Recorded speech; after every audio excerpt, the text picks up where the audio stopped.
Thank you for joining me here, News with Nana from Michigan. So it's actually, I'm doing this live, but I'm recording it because it's just a pain in the arse to do the lives because I have to wait to download the actual video and then they can pop me if they don't like my content. So what I'm covering today, and the reason I called this is I'm live race baiting because this little girl, this sweet little innocent bebecita, this beautiful little girl, back in March, which I'm going to show you the original, well, one of the original.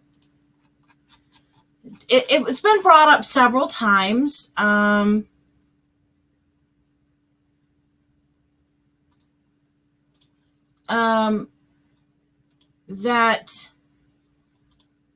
this was April 21. Oh, that's so full of duty. Anyways, this little girl, this sweet, innocent child who is biracial, which is close to home for me because I have a biracial grandson, the love of my life, aside from his sister from a different mister, same mom, different dad, who is not biracial, but I love both my grandkids with all of my heart. It was my grandson who I had to fight for back in 2019. I think that's when he was born. He was 6 months old and his mom got mixed up with some Satanist here in Jackson County, and he had her so brainwashed that her family didn't care, had her doing blood rituals like she slit her arm on camera in the Synagogue of Satan on Facebook. All this shibble was done with my grandson being present. And I knew this, I saw this. CPS was involved. The corruption is real. When I say to you, some shit hits really close to home for this Nana. Let me tell you, don't mess with my family. CPS, I still have names, business cards, emails. They failed my Henry Ford, the corruption. You have someone who overdoses, you bring them in, you call CPS because there's an infant in the home of an overdose, and yet you allow someone to leave the hospital after they were brought in by ambulance. Tell me what is wrong with that picture. Who failed? I'm telling you, it is just ugly truth that people don't want to hear because they don't want to deal with it. If I just bury my head in the sand, it'll go away. Well, I'm telling you, when it's your family and your kid and your grandkid, you're not going to dig your head in the sand. You are actually going to stand up straight and tall, loud and clear, and hear and be heard, because that's what I did. Anywho, so this touches home to me. This pisses me off. But let me just show you where the race baiting comes in from MLive. Because on this picture, on this article, it talks about her name is, her beautiful little girl, her name is Journey. Biracial girl's hair was cut by fellow student and then by staffer at the Mount Pleasant Elementary School she attended. The case went viral, sparking national outcry. And now her dad has filed a $1 million federal lawsuit against the school district in Mount Pleasant, which good for him. Go do it, buddy. Do it. Take care of your baby, because you know what? She's biracial. Ain't nobody going to give a shit because how dark is her skin? Is it not dark enough? You know what I mean? We've seen where the burn, loot, and murder people are on this shit. If it doesn't fit their agenda, which I'm not sure what's going on at this point, and I'm a little concerned. But prior to her hair being this, look at these beautiful locks. Look at those beautiful curly golden locks. Oh my gosh. I would just love to play with the little ringlets. The thing. Anyways, so her library teacher had cut off her hair. So it's just an ugly story that I don't know and it was a librarian that did it. So what happened was first happened some kid on the bus cut her damn hair. So her parents, which her father is biracial, black and white, and her mother is white. So they brought her to a barber, cosmetologist, hairdresser somewhere, and they decided to give her like an asymmetrical cut to try to even out what the student did on the bus to her. Well, she went to school the next day, and the librarian decided to cut her hair to look like this. And she cried because she didn't want to look like it. Do you blame her? I wouldn't want to look like a effing boy. Oh my God. So, there was a big, stupidity on the part. And I honestly believe it was intentional. I wouldn't put it past these woke he, she, them, CRT, gender fluid pederasses to do this shit to a beautiful child. I don't care what color she is, to a beautiful, innocent child. That's what frustrates me. And so do I think that there is slight race baiting going on? Yes, because this is the article. This is the article that was published today, 9:47 a.m. Or it was 9:33 a.m., updated 9:47, and it was done by Cole Waterman at MLive. Here he states Hoffmeyer, which is her father, is black while Journey's mother is white. Well, let's go over here.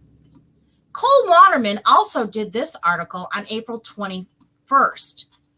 And here he talks about the outrage. It talks about the incident with the scissors and the classmate on the school bus. And they weren't clear why the librarian of all teachers, she poor thing was crying because she didn't want to get in trouble for getting her hair cut. But here, Coleman, our writer, Cole Waterman, says Hoffmeyer is black and white and Journey's mother is white. The school staffer who cut Journey's hair is also white. Let me show you. Her father is Jimmy Hoffmeyer. Okay, Hoffmeyer. This is Jimmy Hoffmeyer. This is Journey's mother. This is Journey. I would beg to differ that Journey's father is also biracial and Journey's mother is Caucasian. Do we see race baiting going on here? Do you see how they are pushing the divide? Because this also got posted on Facebook. And if you go here and you search here, this is what comes up. So here again, this is what comes up. And if you see the comments on what comes up, let me just tell you, it is an ugly thing what they are doing in this country to divide us. So let me just tell you, I'm going to end it on this because this pisses me off, because this beautiful little girl was hurt. I do not care what color her parents are. I do not care what color she is. All I know is someone invaded her personal space. She was hurt by a class member that should have been punished, okay? And then on top of it all, after the humiliation and hurt that she suffered, she had to get her hair cut by her parents with a professional, mind you, a hairstylist professional. Curly hair, and it doesn't matter whether you have afro curly hair or if you have curly hair, curly locks like this beautiful little girl did. You have to know how to cut hair properly to make it look, should we say, feminine, or even for a little boy's haircut to look good so you don't have those little quirks coming out. Anywho, getting back to, this is total race baiting. So from April, Jimmy Hoffmeyer is black and white and her mother is white, to today, September 17th at 9:47 a.m., this reporter, Cole Waterman, same one from before, is reporting that her father is black while her mother is white. And this is her father and this is her mother. Okay. So I'm just going to tell you, look for yourself, see for yourself. I'm not happy. This little girl should not be in the news, and they should be not using her for their prop to cause division. If anything, this should cause more of a unity of people of all color, all races, unifying because they are after our children. This little girl was made to look like a little boy. Shame on anyone seeing anything other than that. So remember, knowledge is power. Okay, share that knowledge, folks, please. And remember, united we stand, divided we fall. Please be nice. You do not know the cross that everybody bears. And this is a big burden to bear. And I hope this father sees this. And I hope he sees the difference in this and how they're reporting things and how they're using this little girl to cause a divide in our nation, especially in the state of Michigan. We in Michigan, we don't need any more help. We have enough tyranny going on here with politicians and our governor. We don't need it within the news cycle. All right, fine. I'll be back again. This just really pissed me off, and I had felt the need. So if mom and dad are listening, sorry about the curse words, but this just frosts my cookies. God bless.